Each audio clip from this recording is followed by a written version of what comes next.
اعوذ باللہ من الشیطان الرجیم، بسم اللہ الرحمن الرحیم۔ السلام علیکم خاران۔ آج کا ہمارا جو لاسٹ درس ہے، امام موسیٰ کاظم علیہ السلام کی شہادت کے حوالے سے کورس چل رہا تھا، اس کے بارے میں شیخ طوسی نے محمد بن غیاث سے روایت کی ہے کہ ہارون رشید نے یحییٰ بن خالد سے کہا کہ موسیٰ بن جعفر کے پاس جاؤ، اس سے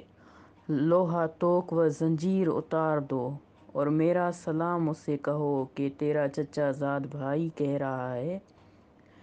کہ مجھ سے پہلے ایک قسم کھائی جا چکی ہے کہ میں آپ کو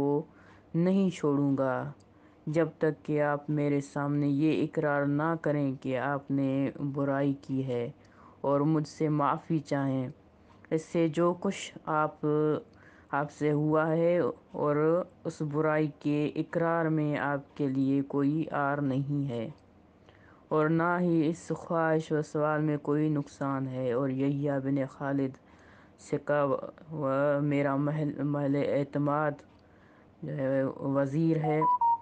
صاحب امر ہے، اس سے سوال اور خواہش کرو اتنی مقدار میں کہ جس سے میری قسم میری پوری ہو جائے اور مجھ سے خلاف قسم نہ ہو، پھر جہاں چاہو صحت و سلامتی کے ساتھ جا سکتے ہو۔ محمد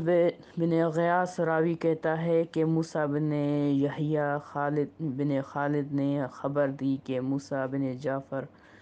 نے یحییٰ کے جواب میں فرمایا، اے ابو علی، میری وفات قریب ہے اور میری اجل میں سے ایک ہی ہفتہ باقی رہ گیا ہے۔ اور روایت ہوئی کہ جب آپ علیہ السلام فضل بن ربیع کی قید میں تھے، فضل کہتا ہے کہ بارہا میرے پاس پیغام پہنچا کہ میں انہیں شہید کروں،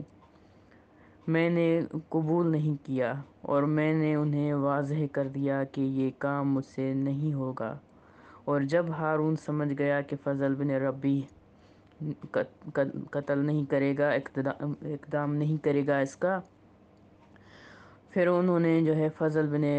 یحییٰ برمکی کے ہاں قید کیا۔